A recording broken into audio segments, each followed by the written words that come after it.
Please be seated.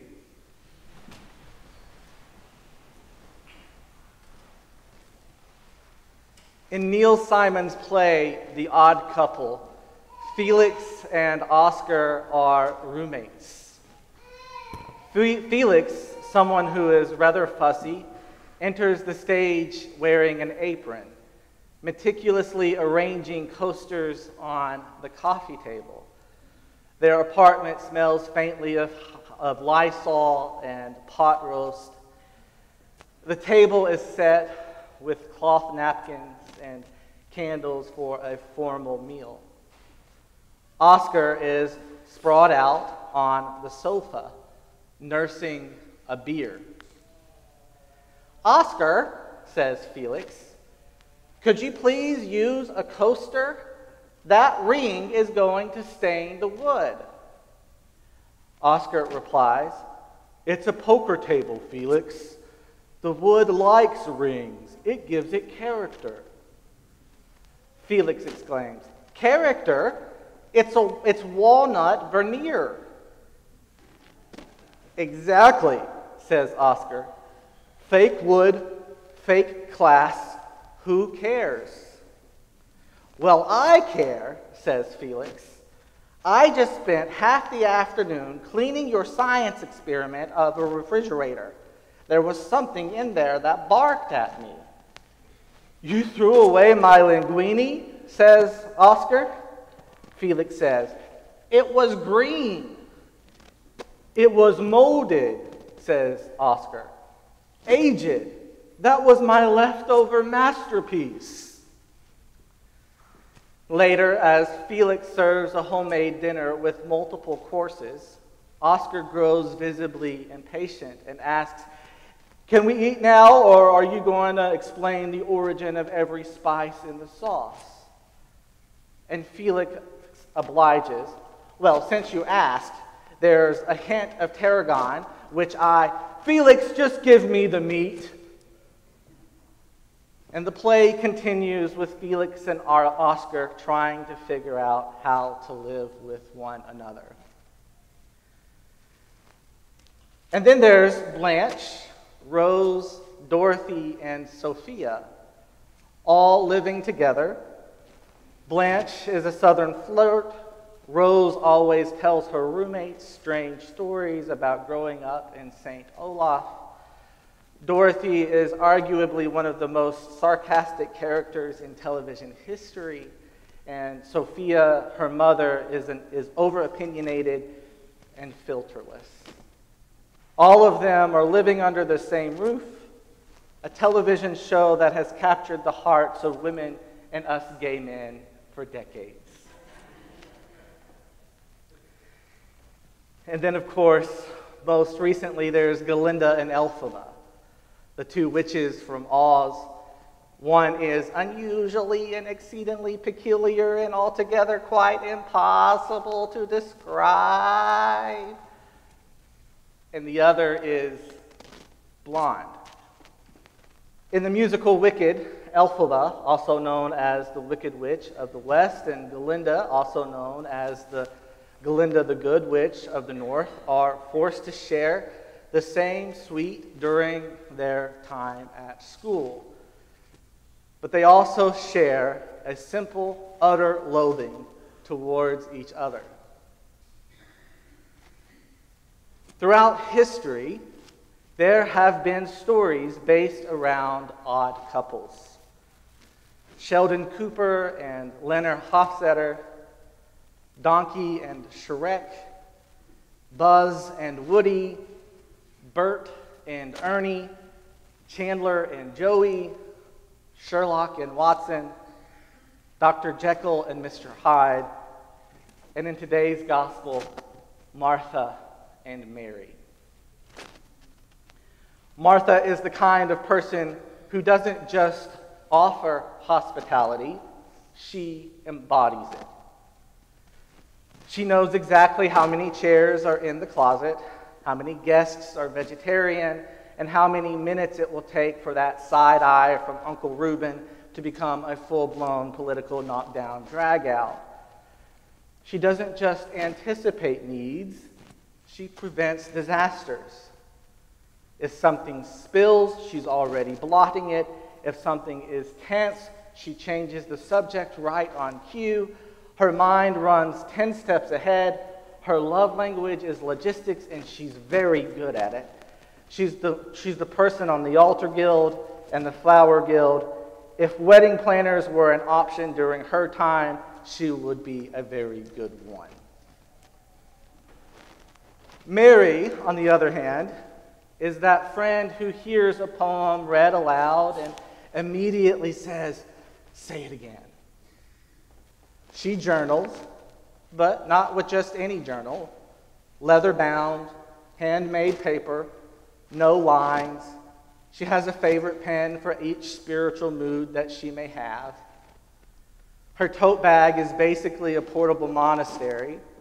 She's got at least 3 books, one for theology, one for poetry, and one she claims is just for fun, but it's Thomas Merton or Cynthia Bourgeault.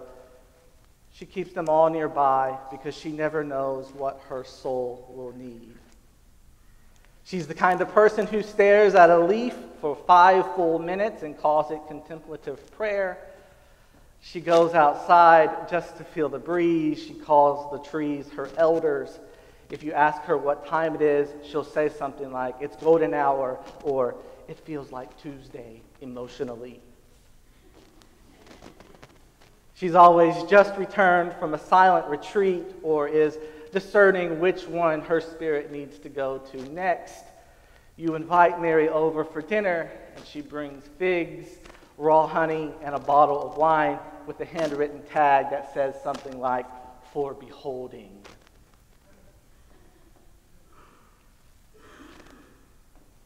A couple of weeks ago, we read that Jesus gave his disciples instructions on helping him with his work.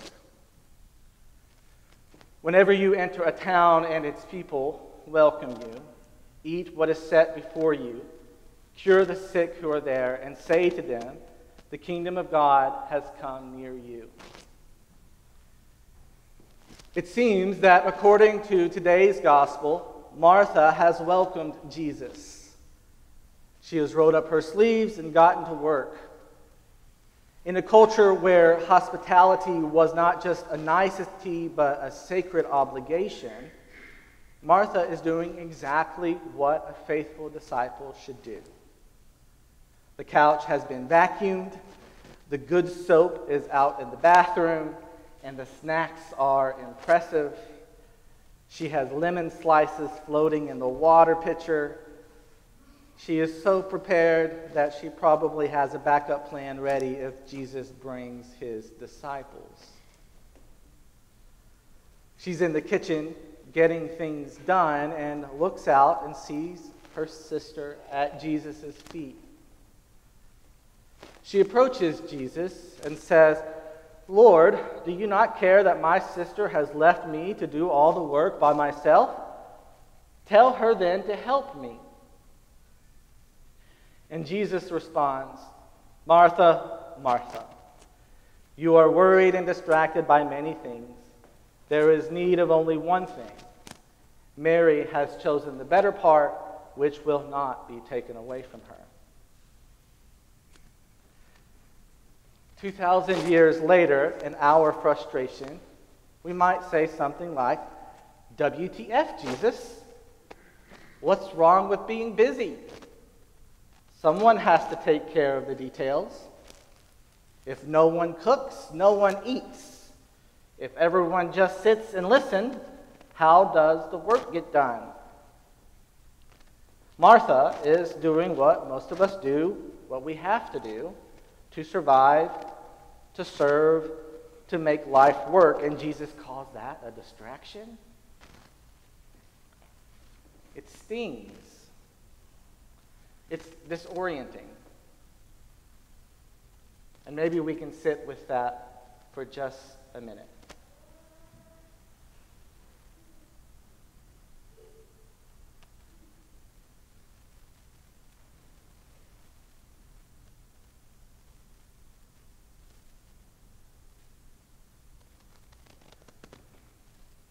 Maybe it helps if we remember that in this story, Jesus, Mary, and Martha are close friends.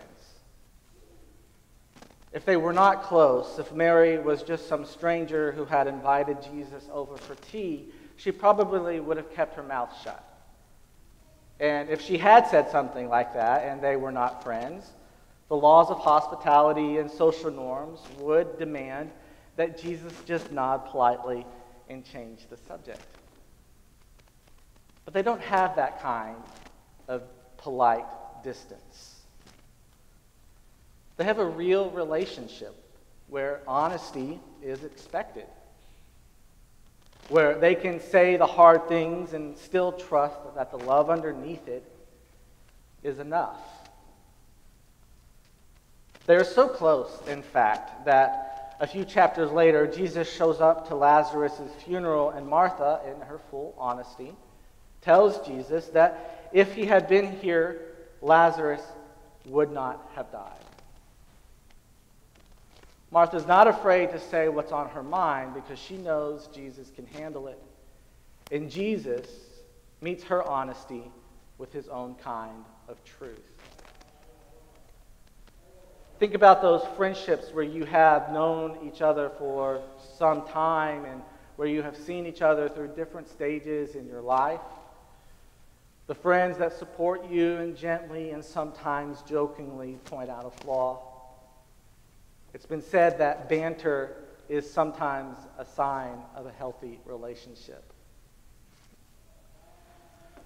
Or maybe you have friends who can show up, or you can show up at their house, or they can show up at your house or apartment anytime unannounced, wearing your worst sweatpants, your hair is in a mess, and they hand you a cup of tea and say, okay, spill it, what's really going on? Or think about the one who will listen patiently as you rant for 20 minutes about your boss, your family, or your life, and then say with a smirk, all right, but seriously, when are you going to stop complaining and take action? Jesus and Martha's friendship is like that.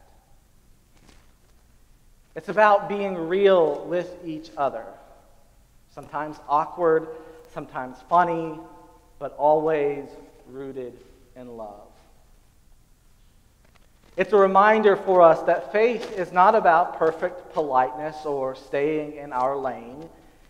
It's about showing up authentically, even if it means risking a little tension. It's about being close enough to speak truth and kind enough to listen. And so there's Jesus asking Martha, what is the one thing you are missing?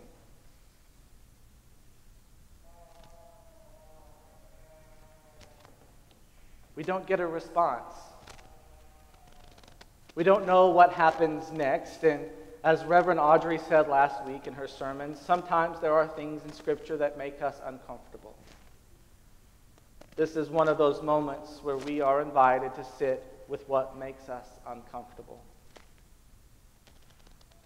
Maybe on certain days you are a Martha and are running around making sure everyone is comfortable, making sure everything is clean, making sure people have enough. There's a lot of work to be done, and sometimes it feels like you are the only one doing it. And you look across town and you see those weird Christians talking about God, and you secretly think, are they going to do more than just send up thoughts and prayers? Or maybe you are like Mary. You show up excited about being a follower of Christ. You have read every prayer book there is and memorized all of their collects. You attend as many church events as possible. You have a subscription to Hallow on your iPhone. You wear a cross to show the world proudly that you are a Christian, or have a rosary somewhere tattooed prominently that helps you pray. Maybe you have learned that God's love really is the only thing you need, and everything else just gets in the way. Let's be honest. Both sisters are extreme. Mary is risking being passive Martha is risking being burned out. And I would imagine most of us live somewhere in between that. And sometimes we bounce between the two in a single afternoon. But no matter who you are, there is room at the table for you. And Christ is there loving us, accepting us, encouraging us to be who we are, and asking us hard questions. What is it distracting us? What is keeping us from remembering that our gifts are from God? And how do we use our gifts for God? Because Jesus knew what it was like to be distracted. Every year during Lent, we walk with Jesus and look at those distractions more closely. And so Jesus' rebuke is not coming from a self-righteous, holier-than-thou perspective of himself, but it is coming from his own personal experience. An experience that has shaped his desire to share the work God has given him to do, to help people live in the fullness of God. What is distracting us? What keeps us remembering that our gifts are from God? How do we use our gifts for God?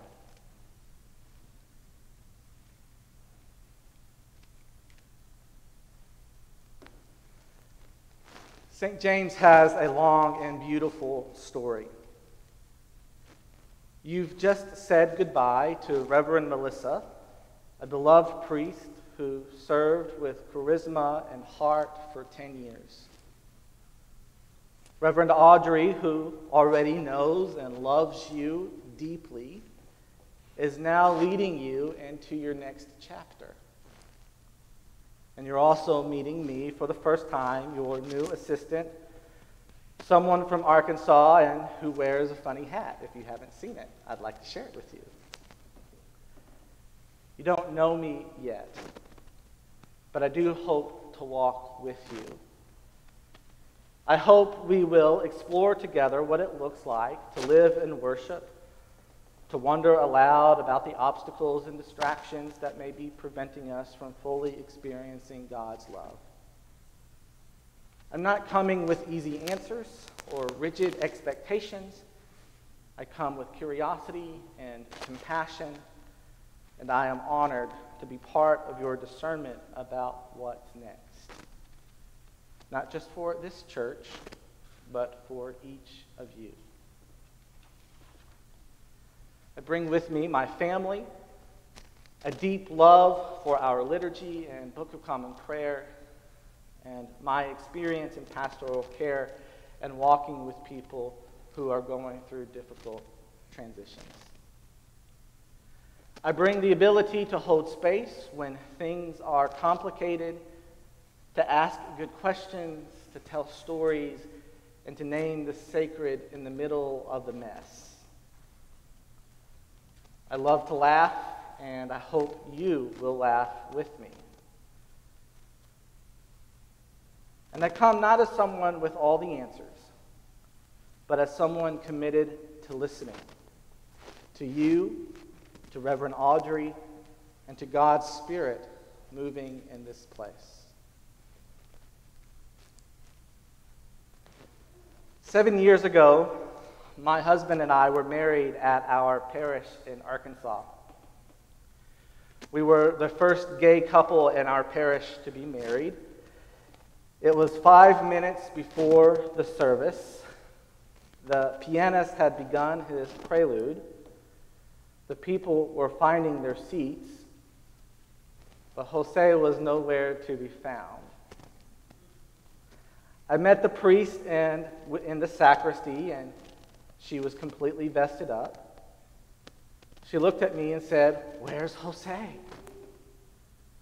We both frantically left the sacristy looking for him, and we looked outside the parking lot, a minute away from us walking down the aisle together, and he is bringing people's potluck into the parish hall. Jose was thinking about the things in the kitchen, and I was thinking about the things in the church. It's not really a surprise that I became the priest. We are two different people who are still learning how to live with each other. Thanks be to God.